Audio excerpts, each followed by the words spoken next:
আমি একটা বোবা মেধাবী মেয়েকে বিয়ে করেছিলাম আমার পছন্দে। আমার মা বাবাও তাকে খুব পছন্দ করত। সে দেখতে খুব সুন্দরী ছিল। কিন্তু এই বোবা মেয়েকে আমার পরিবারের সবাই মেনে নিলেও আমার বড় ভাই মেনে নিতে রাজি হলো না।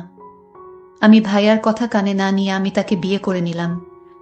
কিন্তু আমার স্ত্রী কথা বলতে পারত না, তাই ভাইয়া ভেবেছিল তার সাথে যাই হোক না কেন সে বলতে পারবে না।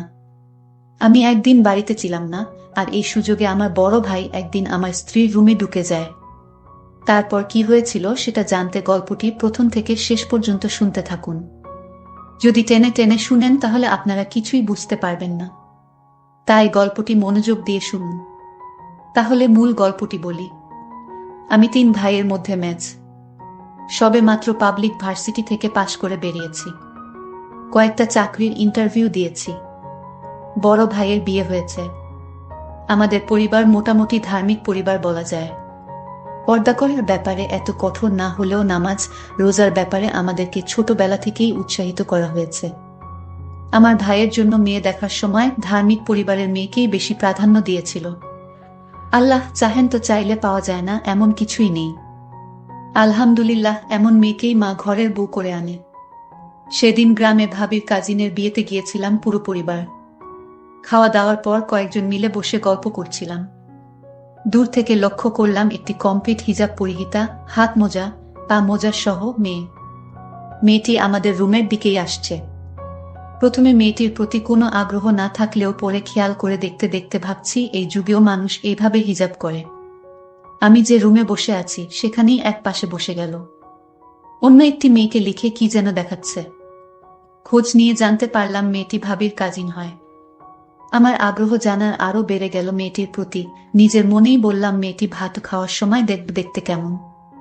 মেয়েটিকে ফলো করে যাচ্ছি, কিন্তু সে কিছুতেই মুখ খুলছে না। লক্ষ্য করলাম বারবার কি যেন লিখছে। বিয়ের পর জেনেছিলাম সে দাওয়াত বিয়েতে খুব কমই যায়। বাধ্য হয়ে যেতে হলেও খাবার খায় না। আমার জিদ চেপে গেল। আমি মেয়েটিকে দেখবই, যেভাবেই হোক। মাকে বললাম আমি আরো কিছুদিন গ্রামে থাকতে চাই। মাও খুশি হয়ে রাজি হয়ে গেলেন। এখানে উল্লেখ্য ভাবির বাবার বাড়ির লোকজন অত্যন্ত অতিথিপরায়ণ এবং আন্তরিক। নতুন বউয়ের বাপের বাড়ি থেকে প্রতিদিন গেস্ট আসছে, আর আমি কিছুক্ষণ পর পর বিয়ে বাড়ির দিকে যাচ্ছি। যদি একটি বার মেয়েটিকে দেখি। হয়তো এটাই আল্লাহর ইচ্ছা ছিল। সেদিন দুপুর বেলা খাওয়ার পর বিশ্রাম নিচ্ছিলাম সোফায় আধা শোয়া হয়ে। হঠাৎ একটি মেয়ে ঢুকেই এক অদ্ভুত শব্দ করে ডাকতে লাগলো। তখনও পর্যন্ত আমার মাথায় আসেনি সে এই রকম অদ্ভুত করে কেন ডাকতেছে। ভাবি ভেতর থেকে জি বলে আওয়াজ দেওয়াতে বুঝতে পারলাম ভাবিকেই ডাকতেছে। মাত্র আমাকে দেখেই দৌড়ে চলে গেল। জাস্ট কয়েক সেকেন্ডের জন্য মেয়েটিকে দেখেছিলাম। কেন জানি না বারবার মনে হচ্ছে এই মেয়েটি সেই, যাকে আমি 2 দিন ধরে পাগলের মতো খুঁজে বেড়াচ্ছি। পরে ভাবি থেকে জিজ্ঞাসা করাতে জানতে পারি, এটাই সেই পর্দানসীন মেয়ে। উজ্জ্বল শ্যামলা বর্ণের মায়াবতী। এই কয়েক সেকেন্ডেই আমার ভেতর আলোড়ন সৃষ্টি হয়ে গেল। আমার বুঝতে আর বাকি থাকল না, আল্লাহই আমাকে এখানে নিয়ে এসেছেন মেয়েটির সাথে দেখা করাবেন বলে, আমাদের এক করবেন বলে। এর পরের দিনই আমরা ভাবি সহ বাসায় চলে আসলাম। কিছুতেই আসতে মন চাচ্ছে না। মনটা আকুল হয়ে আছে, আরেকটি বার যদি মেয়েটিকে দেখতে পেতাম। ভাবিও যেহেতু ইসলামী মন মানসিকতার, উনার সাথে প্রয়োজনের বাইরে দেখা বা কথা হয় না একই ঘরে থাকার পরও। ভাবির কাছে মেয়েটির ব্যাপারে জিজ্ঞাসা করার সুযোগ খুঁজতেছি। 1 সপ্তাহ পর সুযোগ পেলাম। মা ডাক্তারের কাছে গিয়েছে, স্বাভাবিকভাবেই আমার দুপুরের খাবার ভাবিই দিবে। ভাত খাওয়ার পর মেয়েটির ব্যাপারে জিজ্ঞাসা করলাম, কিন্তু ভাবি যা বলল তা শুনে আমার দুনিয়া উল্টে গেল। মেয়েটি বোবা, বধির। মেয়েটির মা উচ্চশিক্ষিত মহিলা। 5 বছর বয়সেই জানতে পারে মেয়েটি স্পেশাল শিশু। কিন্তু মেয়েটির মা হার মানেনি। সারাদিন মেয়ে নিয়ে লেগে থাকত। মেয়েকে স্বাবলম্বী শিক্ষিত করার জন্য সব প্রকার চেষ্টা করতে লাগল। 8 বছর বয়সেই মেয়েটিকে সমস্ত বর্ণ শিখিয়ে ফেলল। আল্লাহ তাআলা এই সমস্ত শিশুদেরকে অবশ্যই কোনো বিশেষ গুণ দিয়ে পাঠান দুনিয়াতে। কিছুদিন পর মা বুঝতে পারে মেয়েটি ছবি আঁকায় খুব পারদর্শী। মা মেয়েটিকে ছবি আঁকার সমস্ত উপকরণ এনে দিল এবং অন্যান্য সাবজেক্ট, বিশেষ করে ইংলিশের ব্যাপারে খুব বেশি গুরুত্ব দিতে লাগল। মেয়েটির টিচার্সরা খুব সুনাম করত। প্রায় প্রতি ক্লাসেই টপ 3-তে মেয়েটি রেজাল্ট করত একমাত্র মায়ের অপ্রাণ চেষ্টা এবং আল্লাহর ইচ্ছায়। এসএসসিতে গোল্ডেন জিপিএ পেল। ওরা গ্রামে থাকলেও পৌর এলাকার হওয়ায় শহরের মতোই কিন্ডারগার্টেন, আর্ট স্কুল এসবের খুব মান। মা মেয়েটিকে মামাদের সাহায্য নিয়ে একটা আর্ট স্কুল খুলে দিল। এই বোবা মেয়েটি মাত্র 2 জন স্টুডেন্ট নিয়ে স্কুল শুরু করে নিজের বাসায়। এইচএসসি দিতে দিতে মেয়েটির প্রায় 50 জন স্টুডেন্ট। আমি এখনো সবসময় মেয়েটির মা প্রতি কৃতজ্ঞ। ওকে এত যোগ্য বানানোর জন্য, ওর কমতিগুলোকে শক্তিতে রূপান্তর করার জন্য। ইন্টার পরীক্ষায়ও ও ভালো রেজাল্ট করল, অল্পের জন্য জিপিএ 5 পায়নি। মাত্রই ইংলিশে অনার্সে ভর্তি হয়েছে। আমি আর কিছুই ভাবতে পারছি না। আমি একটা বোবা মেয়েকে বিয়ে করব। ভেতর থেকেই কেউ একজন বলে উঠল, দুনিয়াতে কি মেয়ের অভাব নাকি আমার মধ্যে কোনো কমতি আছে যে আমি জেনে শুনে বোবা মেয়ে বিয়ে করব? কিছুতেই হতে পারে না। কিন্তু আমি কিছুতেই নিজের মনকে মানাতে পারছি না। আমি কি দোষ করেছি? স্কুল, কলেজ, ভার্সিটি কোথাও প্রেম হল না। শেষমেশ একটা বোবা মেয়েকেই ভাল লাগল। সেদিন সারা রাত খুব কান্না করলাম। বারবার আল্লাহকে দোষ দিয়ে যাচ্ছিলাম, কেন আমার সাথে এমন করলে? সারাদিন আর কিছুই ভালো লাগে না, রাত হলে ঘুম আসে না। কেমন জানি হয়ে যাচ্ছিলাম। নিজেকে পাগল মনে হতে লাগল। হঠাৎ করেই মনে আসলো, ভার্সিটিতে এক প্র্যাকটিসিং বড় ভাইয়ের সাথে আমার ঘনিষ্ঠতা ছিল। উনার কাছ থেকেই আমি অনেক দিনের তালিম নিয়েছিলাম। ইসলামী জ্ঞানে জ্ঞানী, অ্যাকাউন্টিং নিয়ে পড়ালেখা করে এখন একটা ব্যাংকে জব করে। উনাকে আর্জেন্ট দেখা করার কথা বলাতে সাথে সাথে রাজি হয়ে গেলেন। এমনিতেই অত্যন্ত ভালো মানুষ, তার উপর আমাকে অত্যন্ত স্নেহ করেন, ছোট ভাইয়ের মতো। দিনের জটিল অনেক সমস্যার সমাধানও উনি আমাকে দিয়েছেন। পারিবারিকভাবে ধর্ম পালনের অভ্যাস থাকলেও ধর্মকে ভালোবেসে পালন করতে উনি আমাকে সহায়তা করেছেন, আলহামদুলিল্লাহ। বিকালে বসলাম দুইজনে, কোনো বনিতা না করেই সোজাসুজি সব বললাম। ভাই যা বলল তাতে আমার সমস্ত চিন্তা দূর হয়ে গেল, অনেক রিল্যাক্স ফিল করছিলাম সেই মুহূর্তে। ভাই বলল, আমরা সবাই দুনিয়াতে পরীক্ষার জন্য এসেছি, দুনিয়া চিরস্থায়ী কিছু নয়। মেয়েটির পরিবার ভাগ্যবান এবং তুইও, কারণ তুই বললি দুনিয়াতে এত মেয়ে থাকতে আল্লাহ তোকে মেয়েটির প্রতি ভালোবাসা সৃষ্টি করেছেন। আল্লাহ তাআলা তোকে খুব ভালোবাসেন বলেই হয়তো মেয়েটিকে একটি উছিলা করে তোর কাছে পাঠিয়েছেন, তোর সবরের মাধ্যমে আল্লাহর প্রতি বিশ্বাস আরো দৃঢ় করার জন্য। আর কিয়ামতের দিন আমরা সবাই পুণ্যের পাশাপাশি পাপের বোঝা মাথায় নিয়ে চিন্তিত হব। কিন্তু মেয়েটির পাপ বলে কিছু থাকবে না, ওর হিসাবের খাতা থাকবে সাদা। সে শিশুর মতো পবিত্র অবস্থায় দুনিয়াতে এসেছে এবং একই অবস্থায় দুনিয়া থেকে বিদায় নিবে। যেহেতু সে কিছু শুনেনি, কিছু বলেনি, দুনিয়ার খারাপ কিছু সে গ্রহণ করেনি, তার পাপের বোঝা হবে হালকা। আল্লাহ চাহেন তো মাগরিবের নামাজ পড়ে আল্লাহর শুকরিয়া আদায় করে অফুরন্ত আনন্দ নিয়ে বাসায় ফিরলাম। এবার মা এবং পরিবারের অন্য সদস্যদের কিভাবে রাজি করাব সেই চিন্তায় আল্লাহর কাছে সাহায্য চেয়ে। কোনো মাই চাইবেন না তার সন্তান কোনো বোবা বধির মেয়েকে বিয়ে করে। অনেকক্ষণ চুপচাপ শুয়ে থাকলাম আর আল্লাহকে মনে মনেই বলতে লাগলাম, হে আল্লাহ, একটা সহজ পথ দেখাও যাতে মাও কষ্ট না পায় আর আমিও ওকে পেয়ে যাই। আমার জব না হওয়া পর্যন্ত বিয়ে করার পরিকল্পনা নেই। তারপরও আমি চাচ্ছি পরিবারের সবাইকে রাজি করিয়ে নিতে আর মাকে বলে বিয়েটা ফাইনাল করে রাখতে। আল্লাহ চাহেন তো জব অতি শীঘ্রই হয়ে যাবে। রাতে খাওয়ার পর আমি মা বাবার রুমে গেলাম। ডাইরেক্ট মাকে বললাম আমি বিয়ে করতে চাই। মা বাবা একটু অবাক হয়নি, কারণ ছোটবেলা থেকেই আমি একটু একরোখা এবং জিদ্দি টাইপের। মা কোনো রকম কথা না বাড়িয়ে জিজ্ঞাসা করলেন, মেয়েটিকে? ভাবির কাজিন। মেয়েটির নাম বলার পর মা চুপ হয়ে গেলেন। বাবা কিছুটা রেগে গেলেও আবার মার দিকে তাকিয়ে শান্ত হয়ে রইলেন। মা বললেন, আগামীকাল কথা বলবো, এখন ঘুমাব, আমার শরীরটা ভালো নেই। কাল পর্যন্ত অপেক্ষা করা আমার জন্য খুবই কষ্ট করছিল। মেয়েটি আহামরি সুন্দরী নয়, বোবাও, কিন্তু আল্লাহর ইচ্ছার আগে কোনো কিছুই টিকতে পারে না। আর তাই হয়তো ওর প্রতি আমার আকুলতা, অস্থিরতা, হারানোর ভয় এভাবেই বেড়ে যাচ্ছে, যেন আল্লাহই আমার ভেতরে এইসব সৃষ্টি করে দিয়েছেন। সকালে নাস্তার পর বড় ভাই, বাবা সহ সবার উপস্থিতিতে মা খানিকটা গরম মেজাজ নিয়ে সবাইকে সব জানানোর পর বলল, এই বিয়ে হবে না। আমার কিসের অভাব? ছেলের জন্য বোবা মেয়ে আনতে হবে। সবাই যার যার মতামত দেওয়ার পর আমি ওই দিনই ভাইজানের কথাগুলোই ওখানে সবাইকে বললাম। আরো বললাম, মা দেখিও, আমি খুব সুখে থাকব। আমার সুখ দেখে মানুষ ঈর্ষা করবে। তুমি মামির কথা সবসময় বলো না, কিভাবে মামাকে অপদস্থ করে। সেই হিসেবে বোবা হলে কি সমস্যা মা?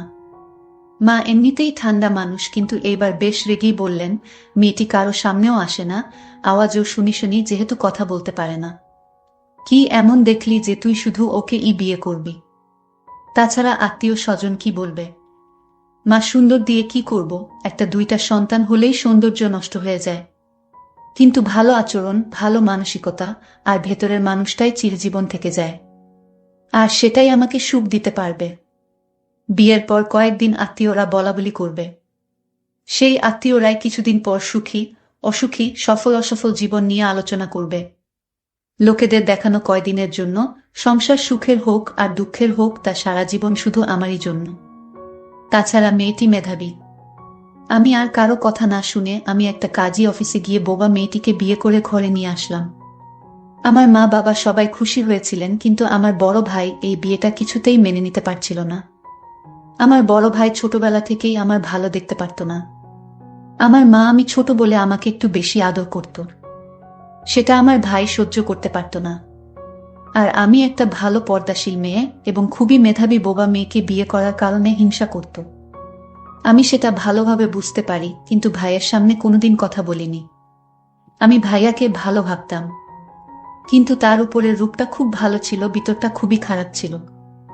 আমি সেটা বুঝতে পারতাম, কিন্তু কিছুই বলতাম না বড় ভাই বলে। আমি আমার স্ত্রীকে বাড়িতে নিয়ে আসলাম। আমার বড় ভাই বলল, তোর এত বড় সাহস, আমাকে না জানিয়ে তুই একটা বোবা মেয়েকে বিয়ে করেছিস। আমি ভাইয়াকে বলেছিলাম, ভাইয়া, এই পৃথিবীতে সবাই মানুষ, এখানে সে হোক বোবা কিংবা প্রতিবন্ধী, একই আল্লাহর সৃষ্টি। আল্লাহর সৃষ্টিকে যারা পছন্দ করে না তারা মানুষ না, তারা উপরের দিকটাই মানুষ, ভিতরটা অমানুষ। আমার ভাইয়া আমার কথা শুনে খুব রাগান্বিত হল। আমার স্ত্রী তখন আমায় ইশারা করে বলল, ঝগড়া না করতে, আমাকে বলল মাথা ঠান্ডা রাখতে। আমি আমার স্ত্রীর কথা মেনে নিলাম এবং রুমে গিয়ে বিশ্রাম নিলাম। একদিন আমি বাসায় ছিলাম না, তখন আমার বড় ভাই আমার স্ত্রীকে বলল, আসলে আমি অন্যায় করেছি, তুমি আমায় ভুল বুঝো না, এই ধরনের কথা বলতে লাগলো। আমার স্ত্রী কথা বলতে পারে না, তাই লিখিত আকারে বুঝিয়ে দিল, আপনার কোনো দোষ নেই, সব দোষ আমার এবং আমার কপালের, কারণ আমাকে দুনিয়াতে আল্লাহ পাঠিয়েছেন বোবা করে, এটাই আমার দোষ। আমি বাড়িতে গিয়ে দেখি আমার স্ত্রীর সাথে আমার বড় ভাই আলাপ করছে। আমি কাছে গিয়ে জিজ্ঞেস করলাম, ভাইয়া কি হয়েছে, কোনো সমস্যা? ভাইয়া তখন বলল, আরে না, কোনো সমস্যা না, আল্লাহ তোরে একজন নেককার স্ত্রী দিয়েছেন। আমার তো ভাইয়াকে সন্দেহ হলো, কারণ যে ভাইয়া গতকাল আমার সাথে রাগারাগি করেছে, আজ সে আমাদের ভালো উপদেশ দিচ্ছে। এটার পিছনে কোনো কারণ আছে। আমার ভাইয়া তারপর রুম থেকে চলে গেল। পরের দিন আমি সন্ধ্যায় বাড়িতে ফিরলাম, ফিরে দেখি ভাইয়া আমার স্ত্রীকে কি যেন ইশারায় বলছে। আমার স্ত্রী কথা বলতে পারে না, আর তাকে ইশারায় বুঝাতে চেয়েছে। আমি বাহির থেকে তাদের এই দৃশ্য দেখতে পেলাম। আমার মনে আরো চিন্তা বেড়ে গেল। ভাইয়া আমার স্ত্রীর রুমে বারবার কেন যায়, এটা তো আমি কিছুই বুঝতেছি না। আর তার সাথে কি কথা বলে? আমার স্ত্রীকে আমি লিখিত আকারে জিজ্ঞেস করলাম, আচ্ছা, আমার ভাইয়া কেন তোমার কাছে আসে, কি বলতে চায়, তুমি লিখে বলে দাও। সে তখন আমায় লিখে উত্তর দিল, ভাইয়া তাকে এটা বলতে চেয়েছে, তুমি খুব সুন্দর, তুমি খুব ভদ্র, তোমার মতো মেয়ের কোনো তুলনা হয় না। মানে আমার প্রশংসা করেছে তোমার ভাইয়া। আমি তো তার লেখা দেখে অবাক, যে ভাইয়া গত কয়দিন আগে আমার সাথে খারাপ ব্যবহার করত, আজ সেই ভাইয়া আমাদের সাথে ফেরেশতার মতো আচরণ করছে। আমি তা দেখে আমার মনে কৌতূহলের সৃষ্টি হয়েছে। আমি আমার স্ত্রীকে আজ বললাম যে, তুমি আমার ভাইয়াকে আমার রুমে আসতে দিও না। আমার কেমন জানি মনে হচ্ছে ভাইয়ার এই রহস্য আমার কাছে ভালো মনে হচ্ছে না। যাই হোক, পরের দিন আমার এক বন্ধুর বাবা মারা গেছে, সে আমার ফোন করে বলল আমাকে যেতে। আমি আমার স্ত্রীকে বলে গেলাম, আজ আমার ফিরতে দেরি হবে, বেশি রাত হলে খাওয়া দাওয়া সেরে ঘুমিয়ে পড়ো। সে বলেছিল ঠিক আছে। আমার ভাইয়া তখন আমার স্ত্রীর কাছে এসে বলল, শোনো, আজ তোমার জন্য একটা গিফট নিয়ে এসেছি। আমার স্ত্রী বলল, না, আমার কোনো কিছু লাগবে না, আপনি চলে যান।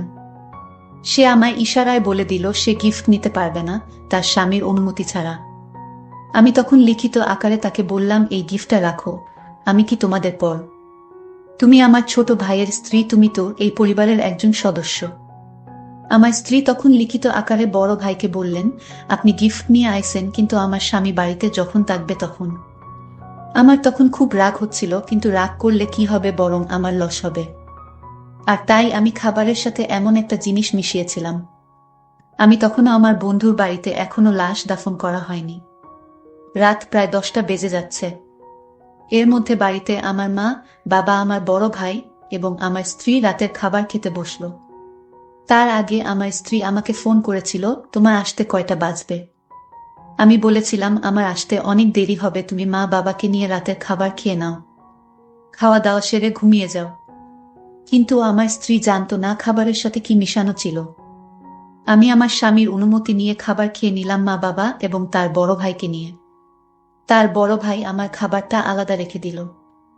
সেটা আমি বুঝতেই পারছিলাম না, আর আমি খেয়ে নিলাম। ভাত খাওয়ার কিছুক্ষণ পর আমার শরীরটা অনেক দুর্বল লাগছিল। আমি আমার রুমে গিয়ে দরজা না লক করেই ঘুমিয়ে গেলাম। তারপর আমার বড় ভাই আমার রুমে প্রবেশ করল। তারপর আমার গলায় থাকা স্বর্ণের হারটা খুলে নিল। আমার স্ত্রীর কানে পড়ে থাকা অনেক দামি স্বর্ণগুলো আমার ভাই চুরি করে নিল। আমি বাড়িতে আসলাম, এসেই দেখি রাত প্রায় 1টা বাজে। এসে দেখি আমার স্ত্রী ঘুমিয়ে আছে। আমি তাকে ধীরে ধীরে ডাক দিলাম। আমার স্ত্রীর নামটাই বলা হয়নি আপনাদের। আমার স্ত্রীর নাম ছিল সাইমা। যাই হোক, আমি আমার স্ত্রীর কাছে গিয়ে তাকে ডাক দিলাম, সাইমা উঠো, আমি আসছি। আমি আবার ডাক দিলাম, এই সাইমা, তুমি শুনছো না? আমি তোমায় ডাকছি, এই উঠো। সাইমার কোনো সাড়া শব্দ পেলাম না। আমি তার কপালে হাত দিয়ে দেখি ঠান্ডা হয়ে আছে। আমি তাকে জোরে ডাক দিলাম, তার হাতটা ধরতেই হাতটা একদম সোজা হয়ে গেল। আমি চিৎকার করে বললাম, সাইমা, কি হয়েছে তোমার? আমি বুঝতে পারলাম সাইমা আর দুনিয়াতে নেই। সে চলে গেছে দুনিয়া ছেড়ে, সাইমা মারা গেছে। কিন্তু আমি মনে মনে ভাবতে লাগলাম, সাইমার তো কোনো রোগ ছিল না, তাহলে হঠাৎ করে কেমনে মারা গেল? আমি সাইমার গলার দিকে তাকিয়ে দেখি তার গলায় যে হারটা পরা ছিল, সেই হারটা নেই। তার কানের মধ্যে পড়ে থাকা স্বর্ণের অলংকারগুলো নেই। আমার আর বুঝতে বাকি রইল না, এই ঘটনাকে ঘটিয়েছে আমার মৃত স্ত্রীর পাশে একটা আংটি পড়ে রইল। আমি আংটিটা দেখে নিশ্চিত হলাম এর সবকিছুর পিছনে আমার বড় ভাই দায়ী। কারণ আংটিটা ছিল আমার বড় ভাইয়ের হাতে, সেটা সাইমার ঘরে পড়ে রইল। আমি চিৎকার করে বললাম, আমার এত বড় ক্ষতি কে করেছে? আমার স্ত্রীকে কেন মেরে ফেলেছে? আমি কান্না গলায় বলতে লাগলাম। তখন আমার ভাইয়া দৌড়ে আসলো, আমার কাছে বলল, কি হয়েছে তোর স্ত্রীর? আমি বললাম, চুপ, একদম চুপ, তুই একটা কথাও বলবি না। তুই আমার ঘরের সবকিছু চুরি করে নিয়ে নিতি, তুই আমার সকল সম্পদ চাইলে আমি তোকে নিঃস্বার্থভাবে তোকে দিয়ে দিতাম, কিন্তু তুই আমার স্ত্রীকে কেন দুনিয়া থেকে বিদায় করে দিলি? কি দোষ ছিল আমার স্ত্রীর? আমার স্ত্রী বোবা ছিল, এটা কি তার অপরাধ ছিল? এগুলো বলতে বলতে আমিও জ্ঞান হারিয়ে ফেললাম। বাবা মা ভাইয়াকে পুলিশে দিয়ে দিল, তার যাবজ্জীবন জেল হয়েছিল। আমার ভাই ছিল লোভী, আমার ভালো দেখতে পারত না। বন্ধুরা, আমাদের সমাজে এরকম অনেক লোভী মানুষ আছে, যারা নিজের কাছের মানুষগুলোকে এমন শোকাহত করে থাকে শুধু অর্থের জন্য। বন্ধুরা, আজকে গল্পটি কেমন লাগলো তা অবশ্যই কমেন্ট করে জানাতে ভুলবেন না। আর এরকম নতুন নতুন গল্প পেতে আমাদের চ্যানেলটিকে সাবস্ক্রাইব করে পাশে থাকবেন। ধন্যবাদ।